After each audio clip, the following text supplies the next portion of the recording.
Brothers and sisters across oceans and continents, children of Africa, descendants of kings, queens, poets, and warriors, today I speak to every heart that still beats with the rhythm of our motherland. From the red sands of the Sahel to the streets of Kingston, from Harlem to Johannesburg, from London to Lagos, our story has traveled far, but our soul has never been lost.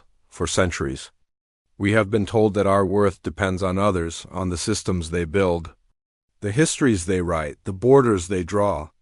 We have been made to doubt the strength that built pyramids and empires before the world even had names for greatness. But today my message is simple. Remember who you are. Remember the fire that flows in your blood, the wisdom that guided your ancestors through storms, deserts and chains, every black man, every black woman, every child of Africa. You must hear this, because the time of silence has ended. The time of believing that progress means imitation has ended. The time of waiting for validation from others has ended. The world may call this a new century. I call it the century of African consciousness, a time when we no longer beg for space at someone else's table, but build our own, carved from the wood of our forests and polished with the sweat of our dignity. I do not speak of hatred. I speak of awakening. I do not call for division. I call for recognition.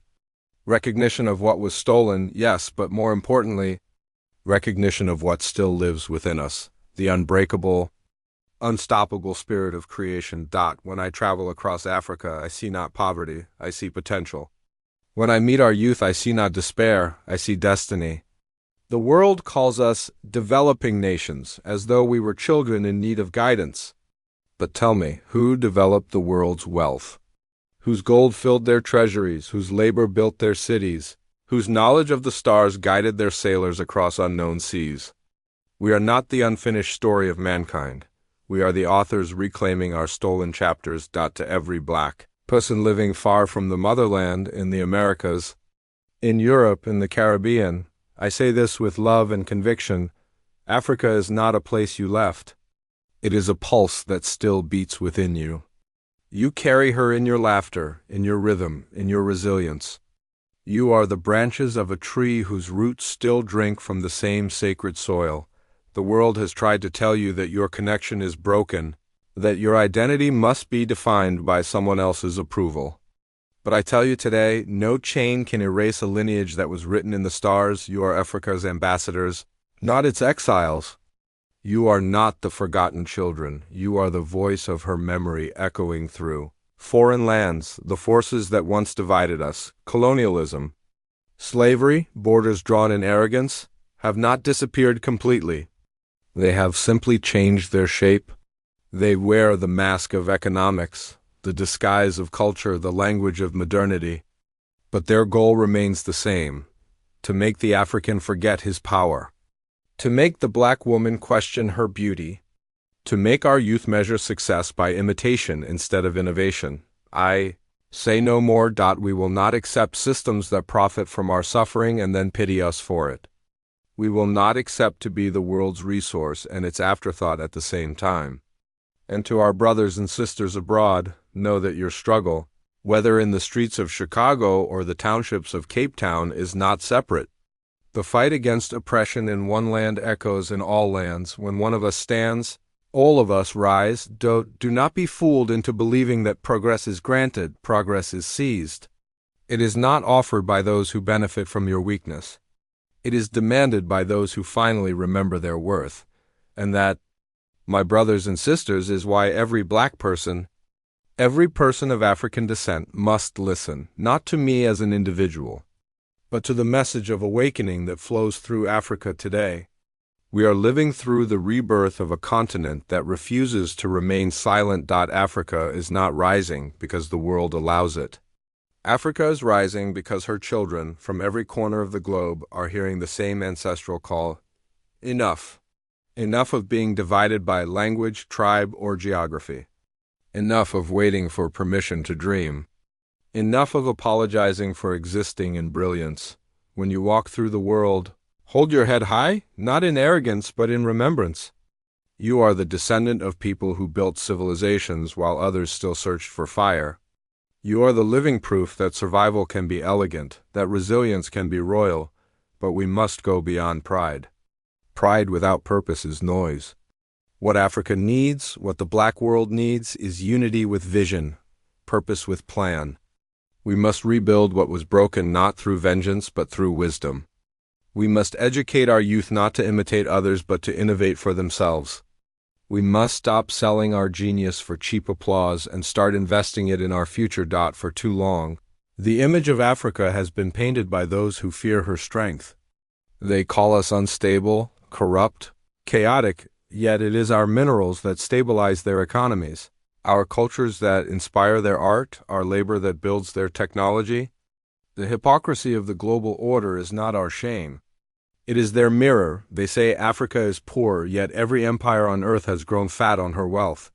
They say our people are uneducated, yet they use our scientists, our doctors, our engineers, our thinkers, and still call it aid. I tell you, the world's greatest lie is not that Africa is weak. It is that Africa needs saving. Africa does not need saviors. Africa needs solidarity, solidarity from her children scattered around the world, from the Harlem artist who paints freedom on concrete walls, from the Jamaican musician whose rhythm carries revolution, from the Brazilian thinker who studies the roots of resilience, from the London youth who refuses to be ashamed of his skin, from the African woman who builds a business in Dakar or Accra with her bare hands. You are the new army of reconstruction, not soldiers with weapons, but architects with vision. Our revolution is not only political, it is intellectual, cultural, spiritual. It is a revolution that begins when the Black mind realizes it is no longer a slave to approval. Listen to me. If you control gold, but not your mind, you are still in chains. If you control armies, but not your purpose, you are still lost. The true liberation of the Black world begins when we understand that the greatest resource of Africa is not underground.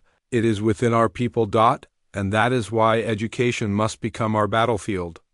Not education that teaches us to obey, but education that teaches us to create. We must teach our children not to aspire to leave Africa, but to transform it. We must teach our youth abroad not to escape their roots, but to water them. We must build schools that teach African history truthfully, that honor our heroes not as myths but as mentors. From Sankara to Lumumba, from Nkrumah to Mandela, not to worship them, but to learn from them. To understand that their dream was not one lifetime long, it was a torch passed to us. And that torch burns in every Black heart still alive today. I say this with no apology. The 21st century will belong to those who control their narrative. And for too long, Africa's story has been told through foreign tongues. That ends now. We will write our own books, sing our own songs, produce our own films, tell our own truths. We will not be caricatures in someone else's story. To every Black journalist, writer, filmmaker, musician, your art is your weapon. Use it to heal, to teach, to awaken. Let the world hear not the echo of pain, but the symphony of pride. We must also understand that unity is not uniformity. We are many nations, many languages, many traditions, and that is our strength. The drumbeat of Africa is powerful because it carries different rhythms. Yet they all move in harmony. So whether you pray in Arabic, English, French, Yoruba, Zulu, Swahili, or Creole, know that the Creator, who made you, did not make you inferior to any man. The systems of the world may still be unbalanced, but power, like history, eventually changes hands. And when that moment comes, Africa must be ready, educated, united, and self-reliant. That is why I call upon every Black person listening to this message, not to return to Africa physically, but to return mentally, spiritually, strategically. Return in thought, in loyalty, in vision, for the day is coming when Africa will stand not as the world's resource, but as its conscience. And when that day arrives, those who once looked at us with pity will look at us with respect. Brothers and sisters, I stand before you not as a politician, not as a figure of fame, but as a son of Africa who refuses to see his mother suffer while her children forget her name. Our continent has been exploited, her spirit attacked, her image distorted, but what the world forgot is that Africa does not die. She regenerates. She heals herself through her people. And today, through our collective awakening, she rises again. When I speak of Africa, I do not speak only of land. I speak of soul. The soul of Africa has always been her people, those who endured, resisted, and still found the strength to love, to sing, to build. The soul that survives oppression cannot be conquered. Look at the generations before us. They were taken in chains, stripped of names, languages, gods, and homes. Yet even in the depths of that darkness, they carried a seed of memory, a whisper of identity that no whip could erase. That whisper became songs, became revolts, became revolutions, became nations. Today, we are the inheritors of their unfulfilled dream. And to every young black man and woman listening to me, I say this: you are the continuation of that dream. You are not the aftermath of slavery. You are the aftermath of survival. And survival, my brothers and sisters, is the foundation of strength. The world is changing fast. Technology, politics, climate, economies, everything is shifting. And yet one thing remains true: those who control their destiny shape the future. So let me ask, who will shape Africa's future? Outsiders who see her as a marketplace, or her children who see her as a home? Every great power in history rose when its people united around a shared identity and purpose. Europe did it. Asia did it. And now it is Africa's time. But unity cannot be a slogan. It must be a strategy. We cannot build the Africa of tomorrow with the divisions of yesterday. We must transcend colonial borders, linguistic barriers, and foreign ideologies that were never meant for us. Whether you speak Wolof or French, Hausa or English, Amharic or Arabic, we must all speak the same truth: Africa first, Africa united, Africa free. But freedom does not mean isolation. Africa's destiny is not to stand apart, but to stand equal. Equality does not come from begging for recognition. It comes from building undeniable strength. Let me tell you what that strength looks like. It looks like a continent that refines its own gold, processes its own oil, grows its own food, and produces its own medicine. It looks like African universities where our children study African science, African economics, African philosophy, not to reject the world, but to contribute to it on our own terms. It looks like African nations trading with each other instead of waiting for approval from foreign markets. It looks like African armies defending peace, not serving as mercenaries for others. It looks like African media telling African stories without distortion, without pity, without permission. And it looks like African people, whether in Accra or Atlanta, Dakar or Detroit, Lagos or London, walking through the world knowing they belong to a civilization reborn. This vision is not a dream.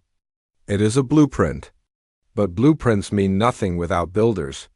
That is why, to every African youth at home or abroad, I say, stop waiting for permission to create, build, innovate, plant. Right, teach, lead. Do not measure your value by comparison, but by contribution. We cannot afford another generation that sees migration as success.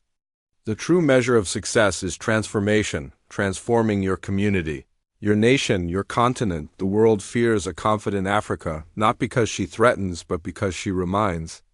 She reminds them that greatness does not belong to one race or region.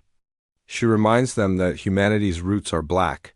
She reminds them that justice, once awakened, cannot be silenced again. That is why they fear leaders like Ibrahim Traoré, not because he holds weapons, but because he speaks truth.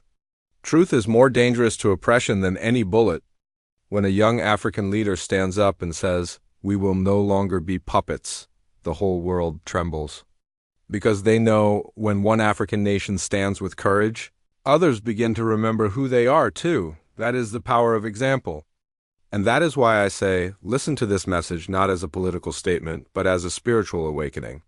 For centuries, they tried to divide us from ourselves, through lies, through fear, through ignorance. But the veil is lifting. The truth is returning. The African awakening is not about revenge. It is about restoration. It is about restoring our confidence, our identity, our unity, and our moral authority. When we reclaim our narrative, we also reclaim our future. You see, the greatest wealth of Africa is not her minerals, it is her morality. In a world consumed by greed and confusion, Africa still carries the seed of community, compassion, and coexistence. In the villages, people still share food even when they have little. In the cities, strangers still greet one another as brothers. That spirit, Ubuntu, I am because we are, is our true inheritance. If we hold on to that spirit while building modernity, we will not only rise, we will lead. Let us imagine an Africa that feeds itself, heals itself, powers itself, and governs itself with justice and dignity. An Africa whose youth do not flee, but flourish. An Africa that becomes the moral compass of humanity. This vision begins with pride, but it must end with purpose. Pride must feed progress. To our brothers and sisters across the diaspora, we need you. Africa needs your skill, your influence, your knowledge. Do not believe the lie that you are outsiders. You are the lost branches of the same tree. Whether you live in Toronto, Paris, or Port-au-Prince, your mother is calling you home. Home does not always mean return in person. It can mean investment, mentorship, collaboration, solidarity. Let your success abroad feed the soil of your origin. Because if the roots wither, the branches fall. Do not allow the world to convince you that your connection to Africa is symbolic. It is sacred. Every act of excellence you achieve, in business, in science, in art, is an act of redemption for centuries of stolen dignity.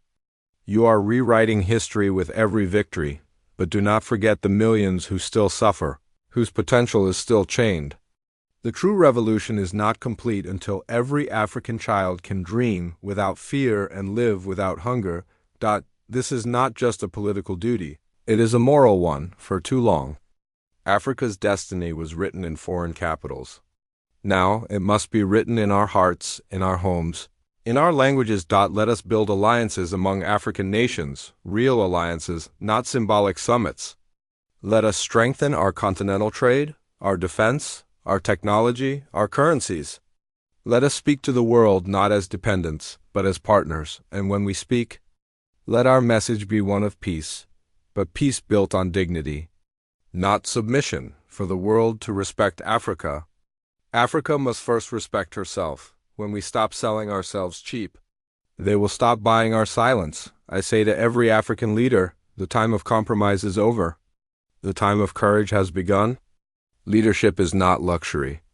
It is sacrifice. You cannot serve two masters, your people and your oppressors. Choose your loyalty wisely. If you lead for wealth, you will fall. If you lead for legacy, you will rise. History remembers not the rich, but the righteous, and to every young African watching this, wondering if your voice matters, it does. The revolution of tomorrow depends on your courage today. Speak truth even when it shakes the ground. Create even when they doubt you. Stand even when you stand alone. Because change always begins with one person who refuses to be silent. The time for fear is gone. The time for faith has come, faith in ourselves, faith in our people. Faith in the dream that Africa can be whole again, when the rest of the world finally sees the Africa that is awakening, confident, united, visionary. They will not pity us. They will respect us. They will learn from us. And on that day, when the drums of freedom beat across the continent, when our youth raise their voices not in anger but in triumph, when our nations stand tall, we will know that the sacrifices of our ancestors were not in vain. For Africa is not the past. Africa is the future. And to every black person, wherever you are, remember this: you are not a minority. You are a legacy. You are not a footnote in someone else's history. You are the author of the next chapter of humanity. So rise with pride, walk with purpose, and speak with power. Because when Africa speaks with one voice, the world listens, and when her children unite, the world changes.